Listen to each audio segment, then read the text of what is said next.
Află care sunt cele mai importante reguli pe care trebuie să le respecti dacă vrei să ai un stil de viață sănătos. Toți ne dorim o viață lungă și fericită, unde boala și necazurile să nu ne atingă. Însă ce facem pentru a ne atinge acest cel? În caz că nu știai, mai mult de 80% din sănătatea ta depinde de modul în care te hrănești.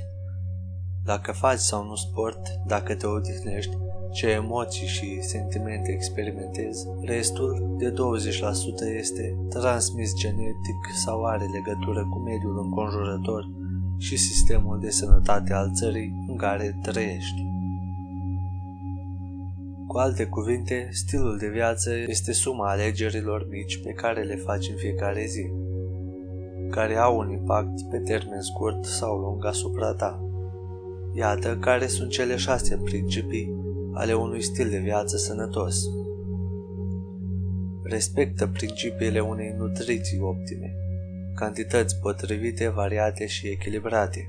Din fericire, să ai o dietă sănătoasă nu trebuie să fie o provocare pentru nimeni. Funcționează pe același principiu ca și alte lucruri în viață. Pe măsură ce practici ceva cât mai mult, cu atât devine mai ușor de făcut. Chiar dacă există sute de teorii ale unei diete sănătoase, cu informații mai mult sau mai puțin înțelese, sunt 4 principii de bază referitoare la dieta de care trebuie să ții cont pentru a aduce un stil de viață sănătos. Mănâncă alimente integrale, neprocesate. Știu că este aproape imposibil să eviți toate chimicalele și alimentele procesate din meniul tău zilnic, însă încearcă să consumi cât mai puține astfel de produse. În general, ceea ce intră în stomac ar trebui să aibă un singur ingredient: fructe, legume, nuci, unele tipuri de carne, ouă, etc. Evită carbohidrații albi și zaharurile din meniu. Reduc cantitatea de pâine, paste, prăjituri, produse de patiserie, cereale cu arome, cartofi prăjiți și așa mai departe. Introdu varietatea în dieta ta. Organismul nostru este complex și are nevoie de o cantitate variată de nutrimente pentru a funcționa corect. Prin urmare, consumă produse din mai multe grupe alimentare. Ai nevoie de toți cei 3 principali macronutrienți: proteine, grăsimi, carbohidrați. Conform unor cercetători, cele mai sănătoase diete sunt cele bogate în grăsimi, sănătoase și scăzute în carbohidrați. Este important să consumi și produse care conțin acizi grași, omega-3, pește gras, precum somonul, semințe de in, nuci, fasole, soia. De asemenea, sunt importanți și micronutrienții, toate vitaminele și mineralele de care organismul are nevoie pentru a funcționa optim. Consumă cantități mari de legume. Ai grijă să introduci zilnic în meniu cel puțin 7 porții de legume, obicei care influențează starea ta de fericire și de sănătate în general. Cele mai multe legume nu au calorii, îți dau o senzație de satietate și sunt bogate în vitamine și minerale. Încearcă să consumi cât mai multe tipuri de legume, de diferite culori. Foarte sănătoase sunt legumele cu frunze, cum ar fi spanacul, dar și legumele crucifere precum conopida, brocoli și varza. Nu există o limită de legume pe care trebuie să le ingerezi, spre deosebire de fructe. Și fructele sunt importante în dieta ta deoarece sunt bogate în antioxidanți și în nutrimente, însă unele conțin mult zahăr și de aceea trebuie consumate cu moderație. Practică mâncatul conștient. Acest ultim principiu al unui stil de viață sănătos, în ceea ce privește dieta noastră zilnică, te învață să fii conștient de felul în care mănânci. Evită să consumi alimente în fața televizorului sau a calculatorului, în drum spre serviciu, ori în timp ce faci orice altă activitate. Acordă-i mesei tale timpul și locul cuvenit pentru a te bucura de acest obicei. În plus, vei mânca doar atât cât să te saturi. Creierul tău îți va comunica mult mai repede când ai atins nivelul de saturație și astfel vei evita mâncatul compulsiv. E vorba de a fi mai conștient de cum mănânci decât despre ceea ce mănânci.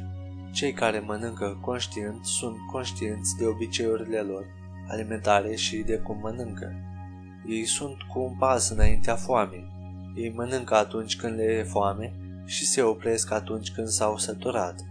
Mâncatul conștient te ajută să mănânci mai încet, să savurezi și să nu mai mănânci pe pilot automat.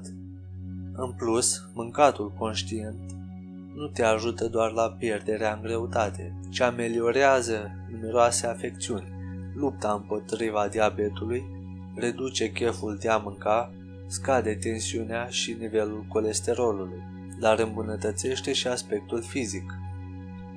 Practică orice activitate fizică. Pentru a avea o viață lungă și fără boli, alături de o dietă sănătoasă, trebuie să faci și sport. Mai exact, orice tip de activitate fizică. Găsește câteva exerciții sau sporturi care te atrag și practică-le constant.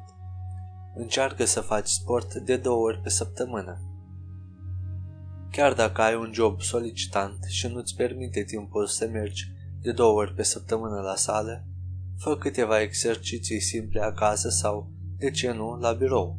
De exemplu, ridică-te de pe scaun la fiecare 30 de minute și mergi timp de 1 minut prin încăpere. Acasă încearcă să faci dimineața câteva flotări, genoflexiuni și abdomene pentru a te menține în formă. Ai weekendul liber? Plimbă-te cu bicicleta prin parc sau cu rolele, sau scoate-ți cățelul afară. Mersul pe jos este foarte sănătos. Dacă ești începător și vrei să mergi la sală de fitness, poți chiar să apelezi săptămânal la antrenamentele de rezistență și la cele combinate care antrenează mai multe grupe de mușchi, exerciții la bancă, ridicare cu gantere sau alege 60 de minute de exerciții cardio de 3 ori pe săptămână, jogging, înnot, ciclism, sprinturi. Oferă-i organismului suficient timp să se odihnească, relaxare, somn. Realitatea este că, dacă nu dormi suficient, nu vei avea un nivel optim de energie și productivitate în ziua respectivă. Este important să te trezești în fiecare dimineață la aceeași oră și să mergi la culcare când te simți obosit. Dacă respecti acest principiu timp de câteva zile, organismul tău se va regla și te vei simți mai plin de energie pe zi ce trece.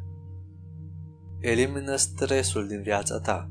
Stresul nu numai că te face să fii irascibil tot timpul, dar îți afectează și starea de sănătate a organismului. Există numeroase metode prin care poți să ții sub control stresul, de la yoga și meditație până la practicarea unor sporturi și mersul la somn. Găsește cea mai eficientă modalitate care te ajută să te relaxezi și să nu te mai gândești la probleme și profită la maxim de ea. Poți chiar să mergi la cursuri de management al stresului tău sau la un psiholog, dacă consideri că nu reușești singur să elimini stresul și ai nevoie de ajutor calificat. Nu este o rușine să apelezi la astfel de soluții, ba chiar este indicat în ziua de astăzi când ne acordăm atât de puțin timp pentru propria persoană. Gândește pozitiv pentru a avea un stil de viață sănătos. Pentru a avea un stil de viață sănătos, evită gândurile negative. Gândurile tale creează realitatea în care trăiești. Păstrează-ți controlul asupra minții și influențează-le în mod pozitiv. Gândurile pozitive duc la sentimente și la emoții pozitive, care au un efect pozitiv asupra întregului organism. Motivează-te cu idei pozitive, citește cărți pozitive și îndeplinește sarcini pozitive. Persoanele care au o gândire pozitivă rezolvă mult mai bine o problemă, scapă mai repede dintr-o situație dificilă în care se află și obțin rezultate superioare la alt nivel fizic cât și intelectual decât alții cu aptitudini asemănătoare, dar care nu sunt optimiști. De asemenea, gândirea pozitivă îți crește imunitatea organismului și te ajută să scapi rapid de orice boală care te afectează. Tu singur îți alegi modul în care gândești, însă dacă vrei să duci o viață lungă și frumoasă, răspunsul este unul singur. Gândește pozitiv, gândește inteligent. Fii o persoană moderată. Ultimul principiu al unui stil de viață sănătos este moderația. Găsește un echilibru în viața ta. Poți să faci aproape orice, dacă îl faci cu moderație. Un exemplu clasic este consumul de alcool. Poți să bei un pahar, 2 de alcool, însă dacă depășești zilnic aceste cantități, înseamnă că ai deja o problemă. Însă, moderația nu se aplică doar la consumul de alcool sau alte vicii. Supra-solicitarea la locul de muncă, obsesia de slăbire și chiar mersul prea des la sala de fitness reprezintă alte obiceiuri nesănătoase de care trebuie să ții cont. De asemenea, prea multă moderație reprezintă o altă problemă cu care trebuie să te confrunți. Nu este un capăt de țară dacă îți pierzi o noapte pe săptămână în club, dacă mănânci într-o zi o ciocolată neagră întreagă sau dacă nu ai avut chef să te duci timp de o săptămână la sală. Este în regulă să mai treci din când în când prin astfel de momente. Ține minte, totul cu moderație, inclusiv moderația în sine. Tu hotărăști dacă vrei să adopți cu adevărat un stil de viață sănătos. Vă mulțumesc pentru vizionare, iar dacă v-a fost de folos, nu uitați de like, share, subscribe, iar noi ne revedem data viitoare. Toate cele bune!